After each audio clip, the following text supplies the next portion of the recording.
interviewing you. You know, historic reform in GST rationalization. You've been in the center of news for so long, so it's a great time to be interviewing you. My first question, all this started with the Prime Minister's address on the 15th of August, Independence Day, when he spoke about Atmanirbharta.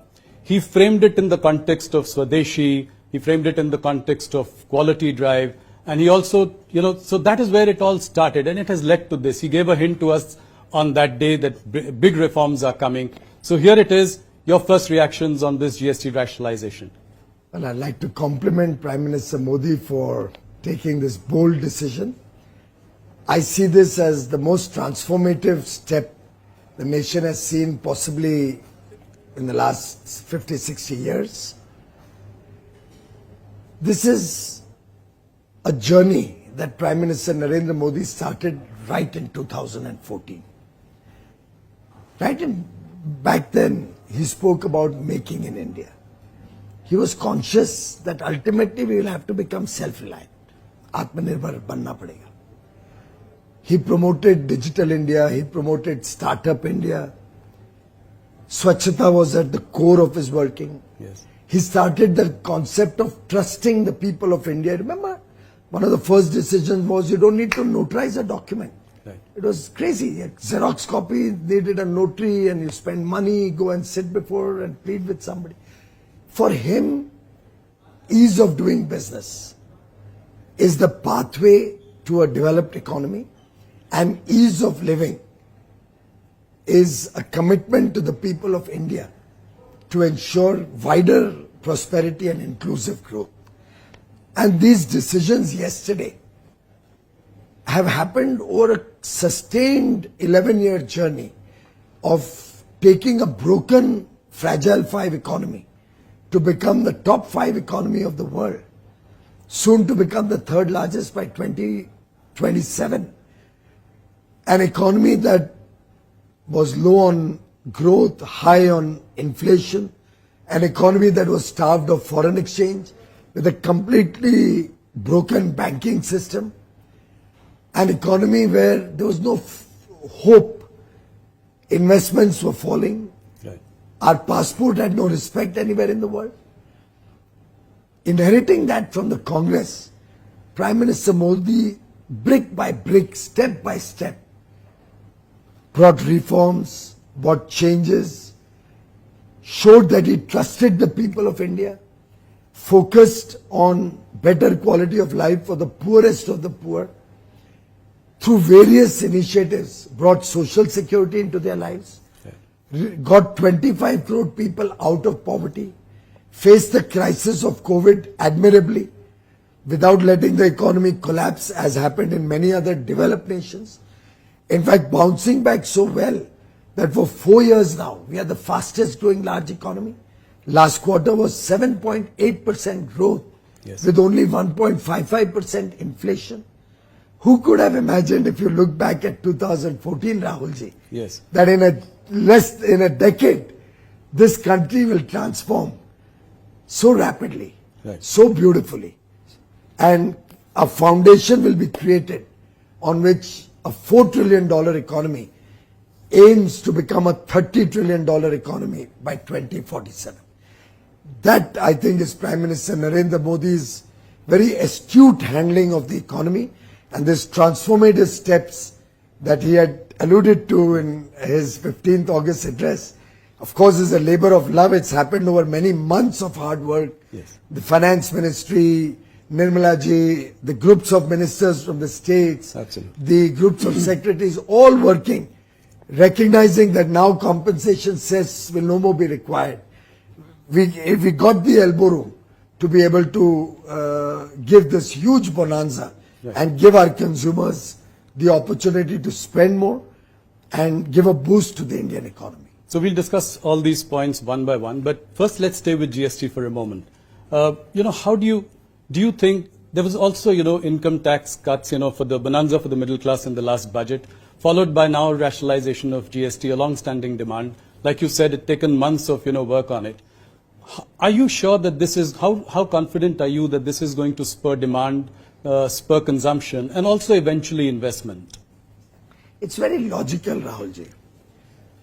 Take, for example, the reduction in cement from 28% to 18%. Yes. It suddenly brings down the cost of real estate and building a home. Prime Minister Modi has already provided a free home to 4 crore brothers and sisters, families in the country, another 2 crores more in the coming 4 years, 4-5 years. A reduction in cement price also helps the middle class now get the ability to own an affordable home. When you reduce the price for tractors, tractor parts, all other farm equipment, you are helping the farmer modernize, helping him improve his productivity. Right.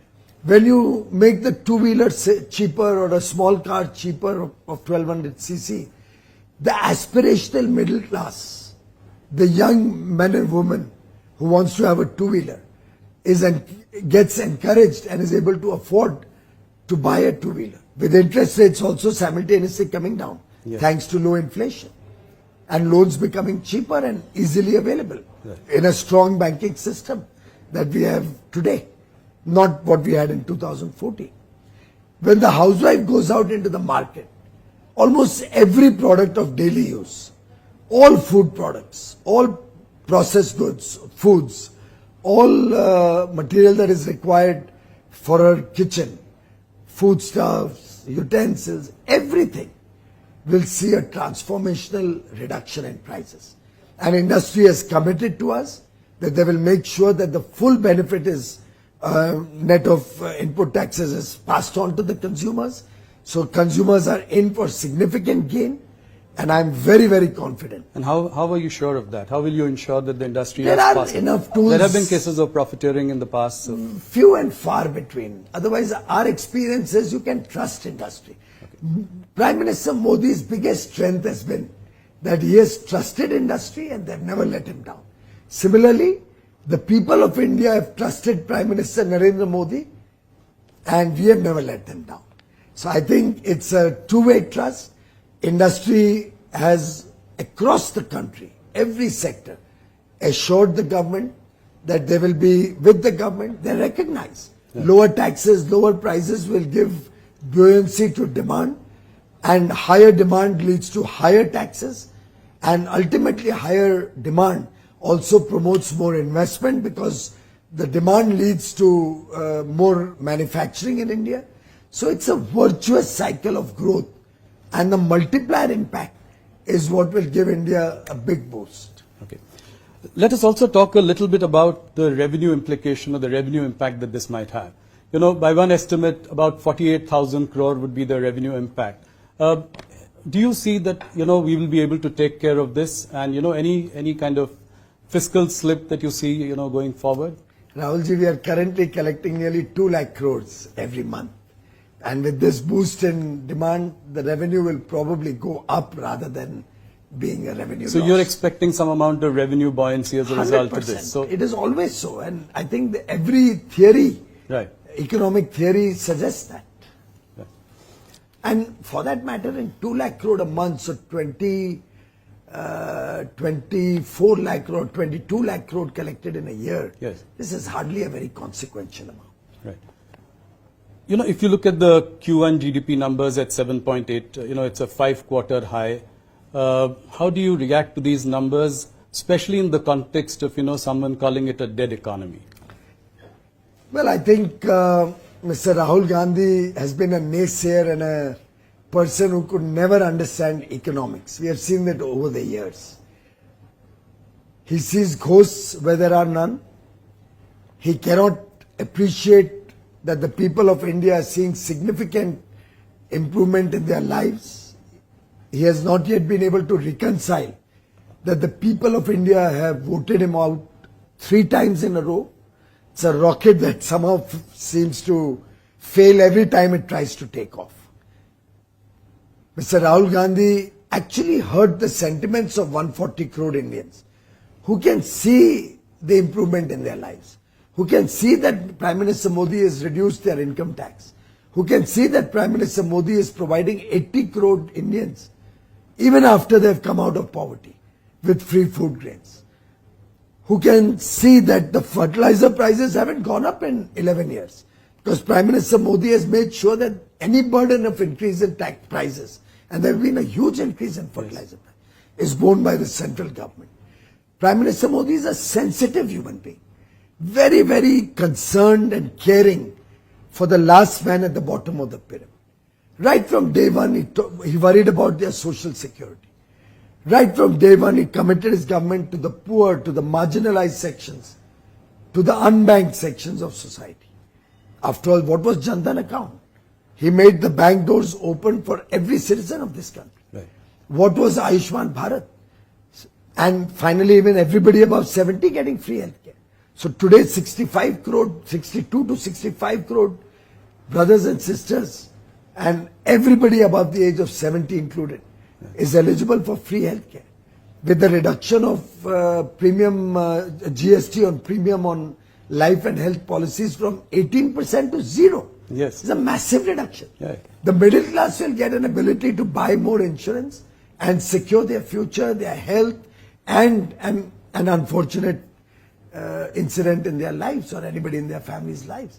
So I think it's a very concerted effort over the years in a very smart fashion, while making sure the sanctity of the fundamentals of the economy remains strong, while making sure we don't slip back, right, but only power on for a brighter and brighter future for every Indian in India.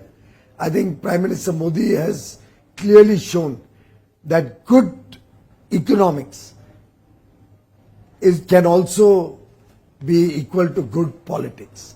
The old adage of the Congress, which itself used to always be looking at very, very low ambition ideas, which was full of scams and scandals, the Colgate, the telecom scam, the Commonwealth Games scam, the Antrix Devas, the list goes on and on. Prime Minister Modi in 11 years has run an honest government, and honest government will always have money to spare to give benefit worth over 2 lakh crores in one shot through the reduction of GST. So will it give some comfort to the markets as well? They have been slightly soft over the last few quarters. Do you think it will also give market men a reason to celebrate because bold reforms are on the way, that this government is not hesitant to take risks? I think very clearly the market recognizes that we are in safe hands. They recognize that a decisive, strong leader like Prime Minister Modi will always keep national interests ahead of everything else. And therefore, if you see, while they've been a little soft, but they've been range bound. Yes. Between 24,500 and 25,500, the Nifty has moved. Right. But I'm very confident that this and the impact of this starting on the first day of Navratri on 22nd September will give a big leg up to the economy, to GDP growth, will ensure that Indian investments continue to power on, will attract more people to set up base, because ultimately when there is demand, yes, there will be interest in investment to meet that demand. And a growing demand means growing jobs, right, growing number of people required in the supply chain. More investments will lead to jobs in the manufacturing side. Right. Services is already growing in a double-digit level. You saw the numbers, the services PMI is at an all-time high almost. Right. So I think all in all, India is poised for a very bright future. I assure you our exports also this year will be higher than last year. Let's come to that. So I think, let me rewind a little bit and, come to what you've been dealing with, and you've been at the center of all of it. Till about July 6th or 7th, things seem to be going fine with in our negotiations with the US. Then in a matter of weeks, we had a tariff of 25%, then another 25% on top of that. What went wrong in these few weeks? Well, I think the US-India relationship is one of the most consequential relationships on the globe today. We are two very large democracies. We believe in the rule of law. We are allies and friends for long. We have had certain blips, like we had the sanctions post the nuclear tests in 1998. Yes. I look at this only as one more situation which will pass as there's a deeper understanding of the reality of the situation. And I'm very confident this relationship will only strengthen in the years to come. And how soon do you expect things to resolve? It could happen soon enough. It may take some time. Irrespective, we will continue to be friends. We will continue to be engaged with the United States. And I'm sure we will continue to have greater economic relationships, defense relationships, greater interest in a safe, fair and secure Indo-Pacific. In some sense, it's a very multi-dimensional relationship where we contribute to each other's economies in different dimensions and will continue to do so. It's comforting to hear these words from you. And we also picked up that you said somewhere that things could happen as soon as November. Is that a correct? Well, if you recall, when Prime Minister Modi and Honorable President Donald Trump met in February, they had tasked the two teams to conclude the first tranche of a bilateral trade agreement by fall of 25, which is about November 2025. And I'm sure we will continue to be engaged to try and find solutions to reach that outcome. If at all it's give and take a few days, a few weeks, a few months, in a nation's history, such small periods will not define long-term objectives and goals. I think what surprised and even shocked some people was the erratic and incendiary language that was used by, some of the officials of the Trump administration, calling it Modi's war or, a laundromat of Kremlin. I mean, how do you react to this? I mean, are conciliatory noises coming from the other side now? I think there could be either some misunderstandings or some personal opinions that may be reflected in that. I do not think that deters the US and India from continuing to maintain our strategic alliance and partnership. Our friendship is far stronger than a few comments that may be made by a few people. China in the beginning had retaliated with retaliatory tariffs. Would India do anything like that? Well, India is a patient country, and I believe we should give it every effort to come to a better, deeper understanding within the framework of international trading laws. And therefore, I think we have always believed in dialogue, in diplomacy, and an effort to strengthen rather than weaken relationships. So President Trump has recently said that, India has offered to cut tariffs to zero and time is running out. What do you say to that? Do you agree with, Well, I never negotiate such agreements and free trade deals with the media. We negotiate behind closed doors. And once the negotiations are complete, we'll certainly come back to you. Okay. So what are the red lines? Which are the no-go areas for you? Things that we will not compromise on. I think any issue that can hurt national interests, that can hurt the interests of our farmers, our fishermen, our MSME industry, issues which are sensitive with religious sensitivity, those would be broadly the issues where India would need a more understanding when we finalize the framework of our agreement, and we will never compromise on the interests of our farmers, our fishermen, our MSMEs, or our religious sensitivities. Okay, thank you.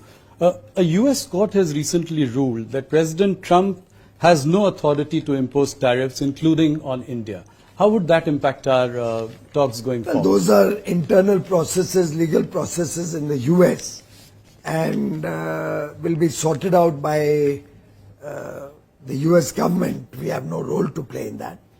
But ours is an effort to reach a far more sustaining and long-term, fair, equitable and mutually beneficial agreement and partnership, and we continue to be focused on that. Okay.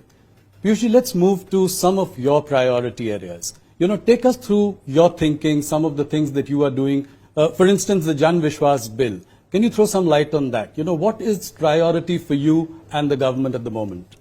Rahulji, the Honorable Prime Minister from day one has been focused on making the life of businesses and common people simpler and easier.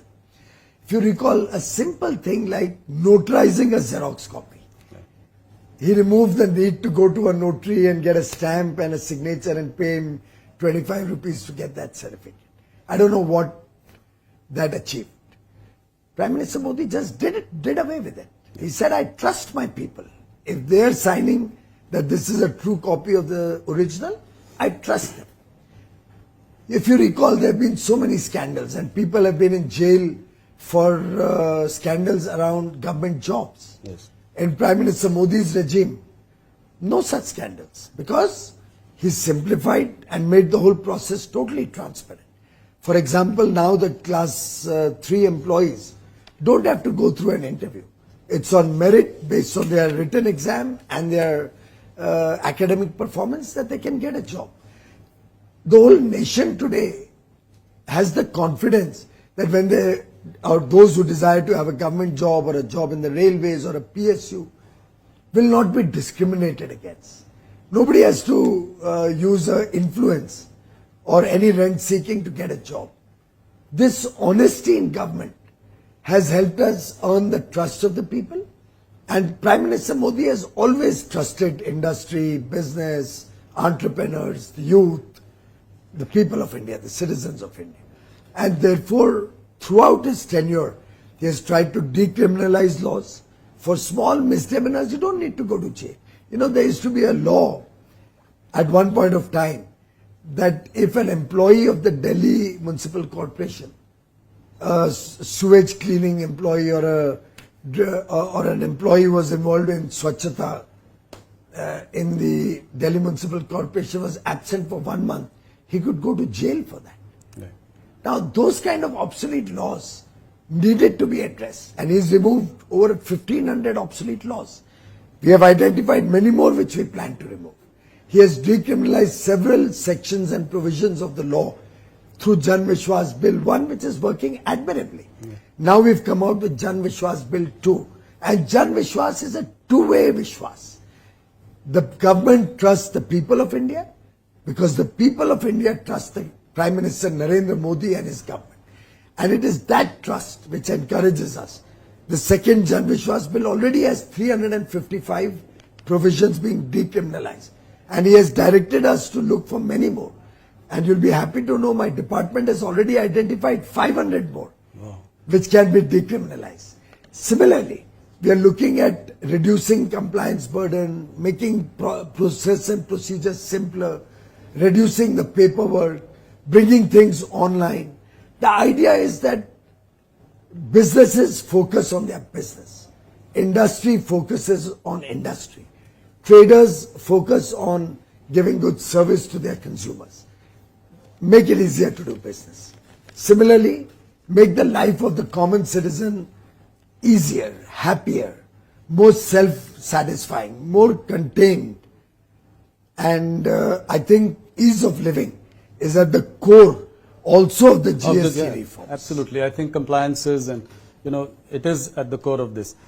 One more thing about, what is your message to the exporters? The real pain in the short term is being felt by them.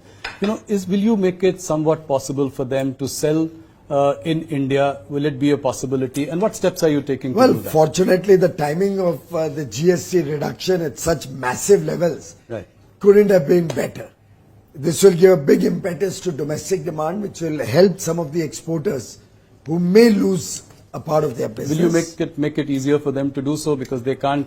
We are even trying to make connects. So, for example, when I recognized that garment industry could face some stress, I called up the Tatas who run the whole Zudio and the West Side.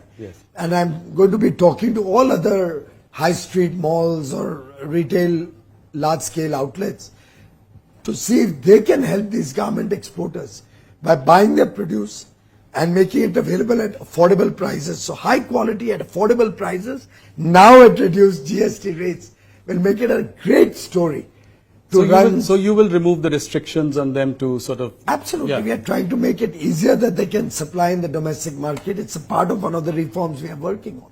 Similarly, I'm in dialogue with 50 countries. Our missions are working in 50 countries, which we have identified through data analytics and artificial intelligence on the data of import and export of all other nations to identify where our products, which will need a market, can be offered, and in lieu of that, what we can buy from those countries who may also be stressed similarly. Yes. So for example, the UAE minister and I, over our meetings on Friday, Saturday last week, identified people, identified areas. He already connected us with his people there who can help our textile sector get an entry into the Gulf and into all of Africa. He sent me connects with the seafood industry there.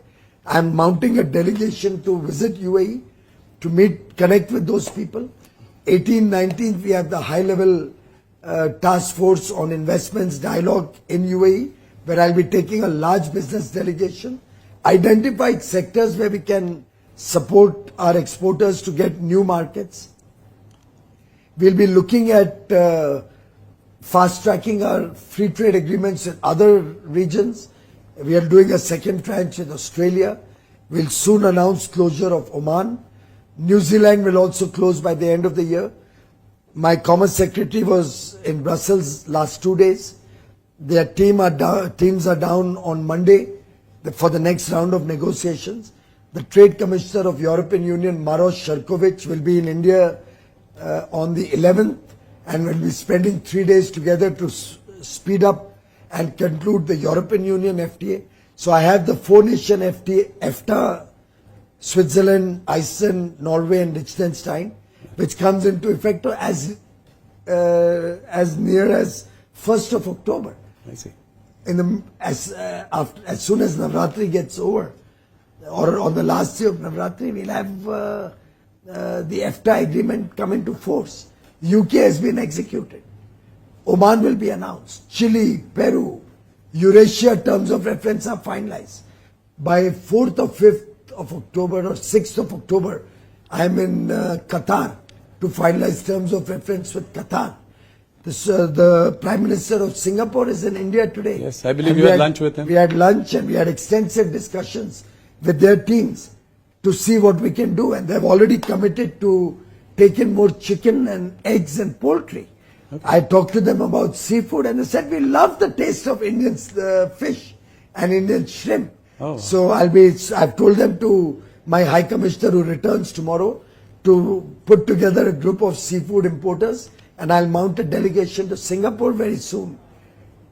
Similarly, Latin America, huge potential for our exporters. So sky is the limit. This will help us expand, and as I said earlier, exports this year will be higher than last year.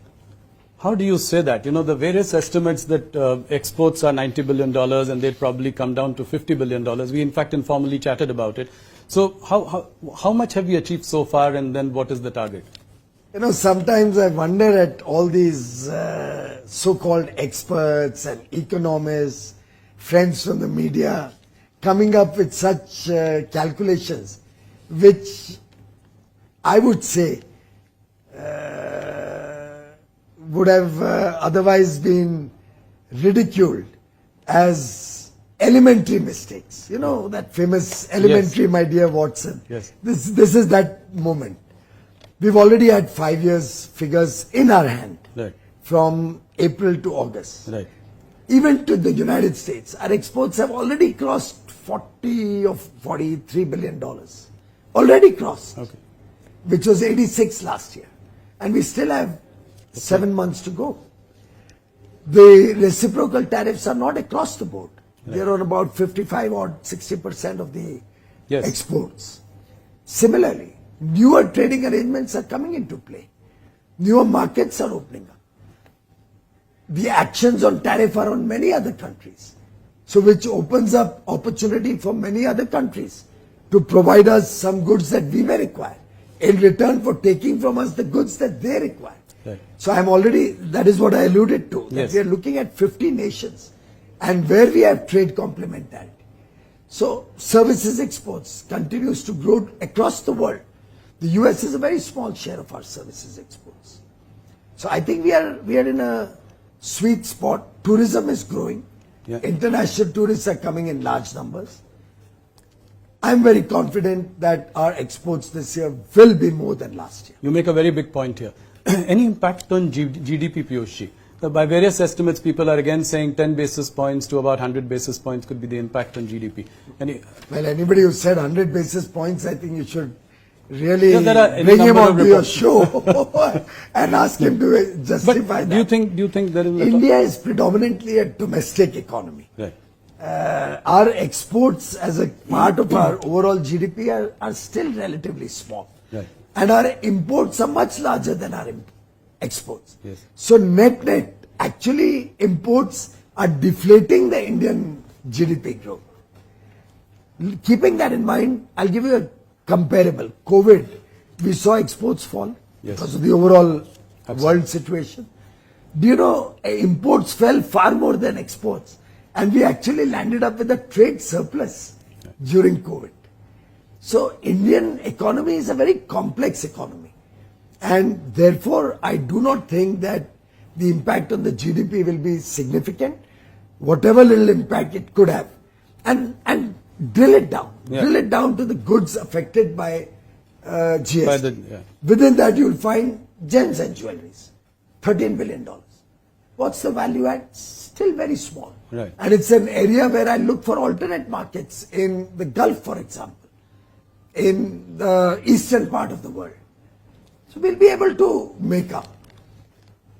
Several products which will have a huge increase in demand domestically. We'll make up for that.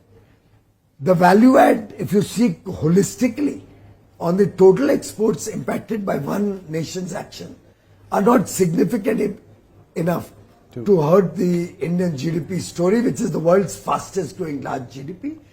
I'm very confident that collectively with the effort of 140 crore Indians now committed to go Swadeshi, now very, very charged that I will buy goods made in India. And Prime Minister Modi has very nicely defined it. Yes. He said, देश की मिट्टी में बना माल और देश के हमारे भाई बहनों के खून पसीने से बना हुआ माल.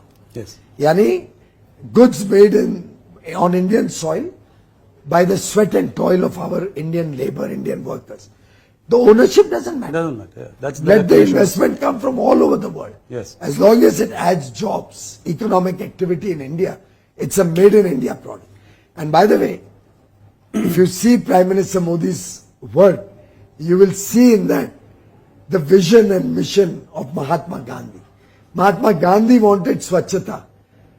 For years the nation yearned for that Swachhata, desired it, but never saw it. We would praise Singapore. We would praise other parts of the world, Europe, America, UAE. But nobody did anything about Swachhata till Prime Minister Modi came into government. Mahatma Gandhi's mission used to be Swachhata. Mahatma Gandhi wanted everybody to have a decent place Yes. for their daily routines. Pradhan Mantri Modi built 12 crore toilets, took a toilet to every school, every college, so that nobody has to face the indignity of going into the fields for their daily Of course. routines. No, that is a big initiative. Mahatma Gandhi always spoke about Swadeshi. Yes. He actually built the freedom movement around Swadeshi. Lokmanya Tilak was a big proponent of Swadeshi. He always wore khadi. Mahatma Gandhi ji, Sardar Vallabhbhai Patel, they all promoted khadi. After independence, the first prime minister to promote khadi, or rather I would say the second, after Lal Bahadur Shastri, is Prime Minister Modi. And relentlessly he has promoted khadi. Relentlessly he has been in the pursuit of Swadeshi. Absolutely. And now the nation has risen as one to promote Swadeshi. I appeal to your channel. Yes. All our Indian brothers and sisters, all viewers of Network 18, please commit yourself to Swadeshi. Please commit yourself to buying made in India goods. Whatever may have happened in the past is fine. At least in the future, let's all go for Swadeshi. That's a very passionate call for that. Just a couple of more questions. One around our newfound friend China. So Prime Minister Modi in Japan said that, China and India have to come together for a new global economic order. Can we trust China? Well, I think we've always had good relations over many years with China. Prime Minister Modi has visited China earlier. President Xi Jinping has come to India. Unfortunately, the incidents post Galwan had brought a little bit of ice to the relationship and created a hiatus. Now that we have been largely able to resolve the issues of disagreement with China, I think it was very natural that we should also reset our ties, take them to the pre-Galwan level. And I think attending an SCO summit where many countries were all getting together had a multilateral dimension also, and a dimension of a whole grouping, because SCO is a pretty large group, just like many other groups in the world. NATO is a very large group, the OECD countries is a large group, SCO is a large group. And Prime Minister Modi attending the SCO there has signaled that we have a thaw in the to get back in the frost, get back into better relationship. India believes in good relationships with everybody in the world. Vasudhaiv Kutumbakam. Absolutely. The world is our family, is at the core of our philosophy. No, it was a huge message, Prime Minister's visit, and his coming together with Putin and Xi Jinping. In China, I would only urge you and the people of India not to look at the relationship with one country through the lens of the relationship with another country. Absolutely. Our relationships with each country stand on their own legs. Yeah. No, I was coming to the point, we have a huge trade deficit with China. So how do we ensure greater access to Indian goods and services in China? Prime Minister Modi has raised this issue in his dialogue with his counterpart in China. Okay. And we will be looking to work together to see how we can expand opportunities for Indian businesses in China, and how we can work to collaborate and work together to see that the Make in India program and Swadeshi manufacturing gets a boost in the years to come. So, by the same token, Press Note 3 puts, fetters on Chinese investments in India. So, with relations improving, do you see any changes in Press Note 3? Well, I would allow time to take the decision. I would not like to preempt what will happen in the future. But I can assure you that Prime Minister Narendra Modi is looking at everything that can help ease of doing business and ease of living. He's looking at it very holistically for comprehensive, fast-paced next generation reforms, and the massive GST concessions, the massive GST reduction, the transformational story around yesterday's GST decisions is only the beginning of much more to come. Couple of more questions, small questions. In light of this, trade diversification going forward is really important for India. So you've recently, done a big deal with UK. What is, how are you seeing, what is it in the works with EU? Can we hope? Very rapid progress. Yeah. Very rapid progress. My Commerce Secretary has returned yesterday. He reported that discussions made good progress and a lot of work has happened. Their team is here in the same office, next door rooms. You'll have 8 rooms full of bilateral meetings going on for settling many chapters, many legal aspects and issues of discussion over the whole of next week. The Trade Commissioner Maros Sharkovich is landing in India on 11th. We have 3 days of very, very intense discussions ahead of us. So we hope and we are very confident of having a very good, fair, equitable and balanced, sustaining long-term relationship with the EU. And soon. Quite soon. My last question. Does it worry you that, rupee is at an all-time low against the dollar? Scott Bessent also referred to it recently. How would you react to that? Well, we are monitoring the situation and we are very confident that things will get back to their future. Okay. Thank you, Piyush ji. Thank you for your time. Thank you for a discussion on a range of issues. And on a day, when we have just had this major GST rationalization, like you said, one of the most monumental reforms of the Modi government. Thank you so much. And one of the most monumental and transformational reforms since independence. Point taken. Thank you so much.